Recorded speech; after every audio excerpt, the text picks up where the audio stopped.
close or anything but smooth, with peaks and valleys, folds and rifts. These are plenty of hiding places for a virus to stick. If it then touch your face, the virus can infect you. But there are two extraordinarily simple ways that can keep that from happening: soap and water and hand sanitizer. So, which is better? The coronavirus that causes COVID-19 is one of many viruses whose protective outer surface is made up of a lipid layer. These lipids are pin-shaped molecules whose heads are attracted to water and tails are repulsed by it. So in water-rich environments, lipids naturally form a shell like this, with the heads outside and the tails inside. Their shared reaction to water makes the lipids stick closely to each other. This is called hydrophobic effect. This outer structure helps the molecular machinery of the virus break through silical membranes and hijack our cells. But it has thousands upon thousands of weak points where the right molecules could pry it apart, and this is where soap comes in. A single drop of any band of soap contains quadrillions of molecules called amphibians, which resemble biological lipids. The tails, which are similarly repulsed by water, compete for space with the lipids that make up the virus shell. They're just different enough to break up the regularity of the virus's membrane, making the whole thing come crashing down. Those amphibians then form bubbles of their own around particles, including the virus's RNA and proteins. Apply water and we'll wash that whole bubble away.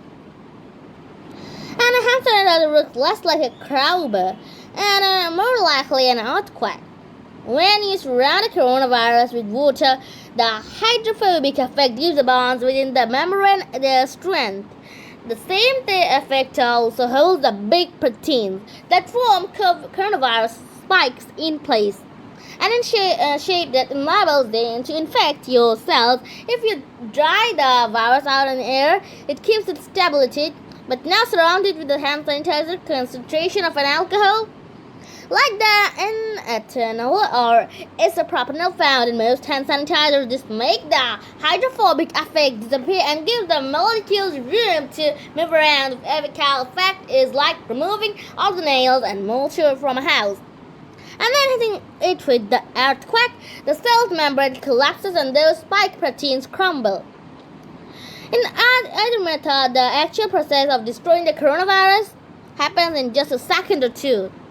But doctors recommend that at least 20 seconds of hand washing because of the intricate landscape that is your hand. Soap and sanitizer need to get everywhere, including your palms, fingertips, the outside of your hands and between your fingers, to protect you properly. And when it comes to a coronavirus outbreak, doctors recommend washing your hands with soap and water whenever possible.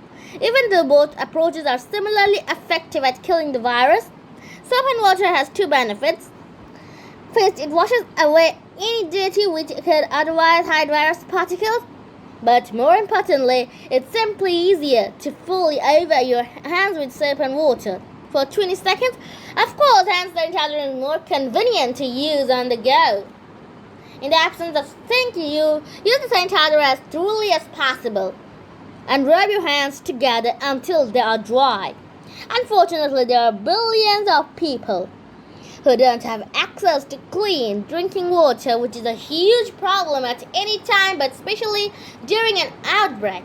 Researchers and aid groups are working to provide solutions for these communities. One example is a device that uses salt water and a car battery to make chlorinated water that kills harmful pathogens and is safe for hand washing. So wherever possible, soap and water are recommended for a coronavirus. But does that mean it's best for every viral outbreak? Not necessarily. Many common colds are caused by rhinoviruses that have a geometric protein structure called a capsid instead of a lipid membrane. The capsule doesn't have nearly as many weak points where soap amplifiers can pry it apart, so it takes longer for soap to be effective. However, some of its surface proteins are still vulnerable to the debilitating effects of hand sanitizer. In this and similar cases, hand sanitizer may be more effective, especially if you then wash your hands to remove residual particles. The best way to know which to use for any given outbreak is to do what's best for all things illness related. Is to follow the advice of accredited medical professionals